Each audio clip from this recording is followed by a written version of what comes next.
एक मोठी बातमी समोर येते। पहलगाममध्ये एनआय कडून क्राईम सीन हा रिक्रिएट करण्यात आल्याची सूत्रांकडून माहिती मिळते। झिपलाईनसह काम करणाऱ्या स्थानिकांची यामध्ये चौकशी केली जाते।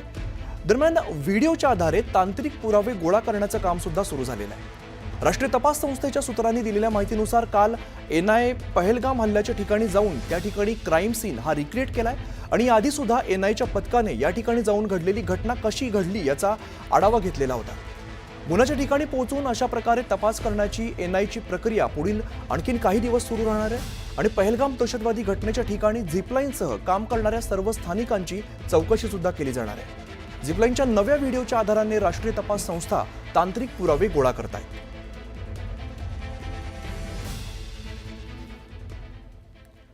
तर पहलगामच्या बैसरन व्हॅलीमध्ये दहशतवादी हल्ल्याच्या घटनेने संपूर्ण देश हा हादरलेला आणि दहशतवाद्यांनी 26 पर्यटकांची गोळ्या झाडून निर्घृण हत्या केलेली आहे।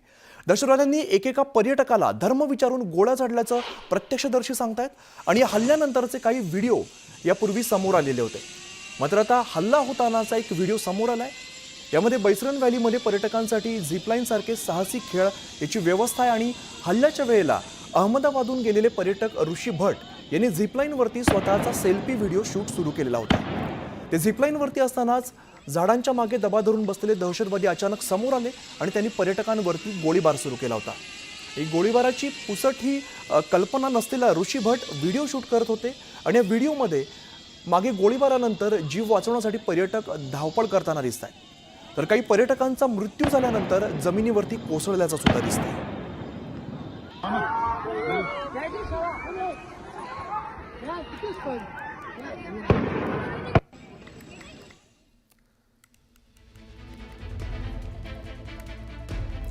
दरम्यान पहलगाममध्ये एनआय कडून क्राईम सीन हा रिक्रिएट करण्यात आलेला आहे। नेमकी घटना कशा प्रकारे घडली याचा जो क्राईम सीन आहे तो रिक्रिएट करण्यात आलेला आहे। प्रशांत दिला रामदास आमचे प्रतिनिधी अधिकची माहिती देतात। प्रशांत, आपण बघतोय पहलगाममध्ये एनआय कडून आता तपासाला वेग आलेला आहे। क्राईम सीन जो आहे तो रिक्रिएट करण्यात आलेला आहे, काय अधिकची माहिती आहे? बरोबर आहे। एनआयच्या वतीनं या संपूर्ण जो 22 एप्रिलला हल्ला झाला होता, निष्पाप पर्यटकांवरती दहशतवाद्यांनी बेछूट गोळीबार केला होता, त्यामध्ये 26 जण मृत्युमुखी पडले होते। या सगळ्या पार्श्वभूमीवरती एनआय या संपूर्ण घटनेची तपास करत आहे, चौकशी करत आहे आणि दररोज या संदर्भात जर बघितलं जिथे ही घटना घडली होती त्या दरीमध्ये त्या व्हॅलीमध्ये जाऊन साधारणतः हा संपूर्ण तपास सुरू आहे। आज देखील त्याला म्हणता येईल की नाट्य रूपांतर करत आहे त्या संपूर्ण घटनेचं। ते बघताना की कशा पद्धतीने घटना घडली, काय घडली आणि जी माहिती पुढे आलेली आहे, दररोज जे नवीन नवीन खुलासे होत आहे त्या खुलाशाच्या आधारावरती एनआयची जी टीम आहे त्याची साधारणतः जी संपूर्ण ही रूपांतरण करून कशा पद्धतीने हा गुन्हा घडला आणि यामध्ये कशा पद्धतीने संपूर्ण जो सहभाग होता त्या संदर्भातली जी नवीन नवीन माहिती पुढे दे त्याचा आधार घेत हे दररोज इथे नाट्य रूपांतर सुरू आहे, रिक्रिएशन सुरू आहे आणि एक प्रकारे असं म्हणावं लागेल की या माध्यमातून तपासाची दिशा पुढे सरकत आहे असंही या निमित्ताने म्हणावं लागेल। निश्चित प्रशांत, धन्यवाद या सगळ्या सविस्तर माहितीसाठी। दरम्यान ऋषी भट यांनी बैसरन व्हॅलीमध्ये आपला व्हिडिओ शेअर केल्यानंतर राष्ट्रीय तपास यंत्रणा म्हणजेच एनआयने झिपलाईन ऑपरेटरला चौकशीसाठी ताब्यात घेतलेला आहे। त्याचं घडलं असतं की झिपलाईनवरती जाण्यापूर्वी ऑपरेटर काहीतरी पुटपुटला। ऑपरेटरच्या या कृतीवरून ऋषी भट यांनी संशय व्यक्त केला होता। हा व्हिडिओ समोर आल्यानंतर एनआयने ताबडतोब झिपलाईन ऑपरेटरला ताब्यात घेतलंय।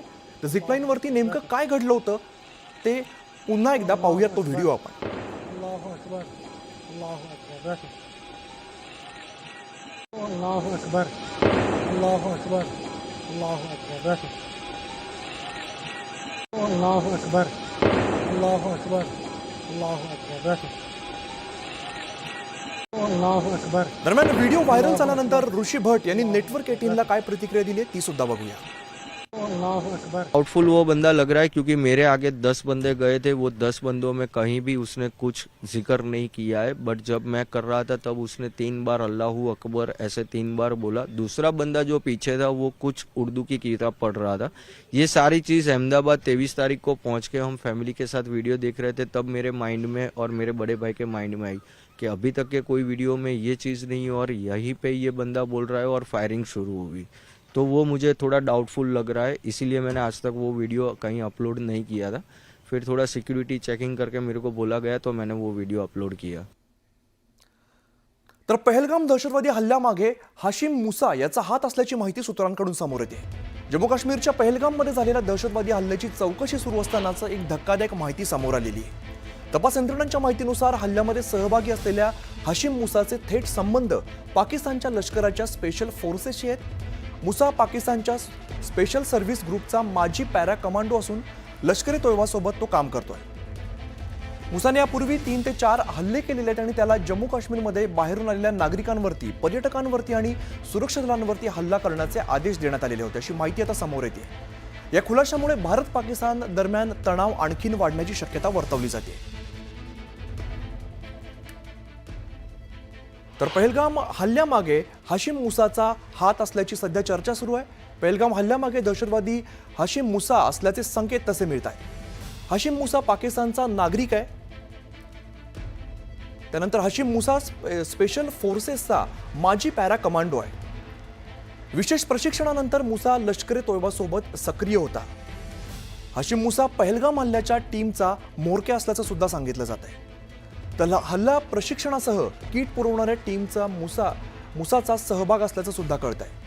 दरम्यान काश्मीरमध्ये भारतीय विदेशी पर्यटक सुरक्षा दलांवरती हल्ल्याचे मुसाकडून आदेश देण्यात आले होते।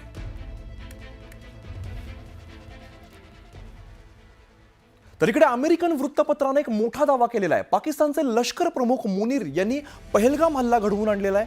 अमेरिकन वृत्तपत्र न्यूयॉर्क टाइम्सचे तज्ज्ञ आणि राजनीतिकांना यांच्या हवालाने दावा केलेला आहे की पहलगाम दहशतवादी हल्ल्यानंतर भारत लवकरच पाकिस्तानवरती हल्ला करू शकतो आणि या वृत्तपत्राचा दावा सुद्धा आहे की भारत पाकिस्तानवरती प्रत्युत्तर हल्ल्यासाठी मैदान तयार करत आहे। अमेरिकन वृत्तपत्राचा दावा बघायला मिळतो। लष्कर प्रमुख मुनीर यांनी पहलगाम हल्ला घडवून आणलेला आहे।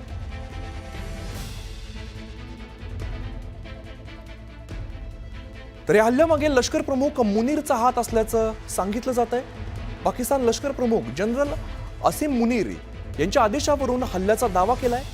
मुनीर पाकिस्तानच्या सत्तेवरती ताबा मिळवण्याचा प्रयत्न करत असल्याचा आरोप सुद्धा करण्यात आलेला आहे। तर भारतानं जगातील विविध नेत्यांना पाकिस्तानच्या भूमिकेची गुप्त माहिती दिली आहे आणि हल्ल्यामध्ये सामील दहशतवाद्यांच्या चेहऱ्याची ओळख पटवणारी माहिती भारताने उघड केलेली आहे। हल्लेखोर हे पाकिस्तानशी थेट संबंधित असल्याचं सुद्धा सांगितलं जात आहे।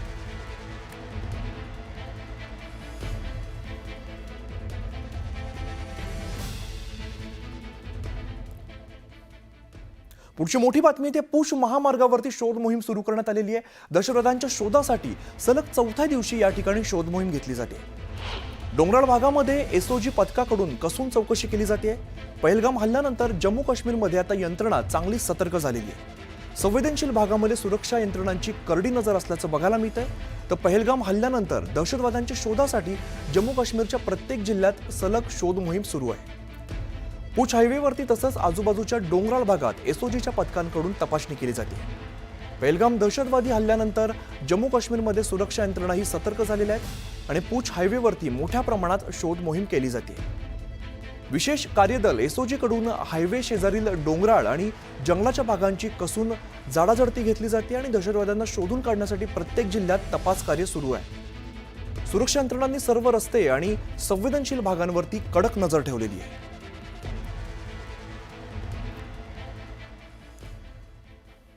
तर भारताकडून सुरू असलेल्या कारवाईच्या भीतीने पाकिस्तानची भांबेरी उडलेली आहे। पाकिस्तानने आता जैसलमेर सीमेवरती सैनिकांची संख्या वाढवलेली आहे। जैसलमेर सीमेवरती 2500 पेक्षा अधिक पाकिस्तानी सैनिक सध्या तैनात आहेत। तर पाकिस्तानने सीमेवरती तोफा आणि चिलखती रणगाडे सुद्धा तैनात केलेले आहेत।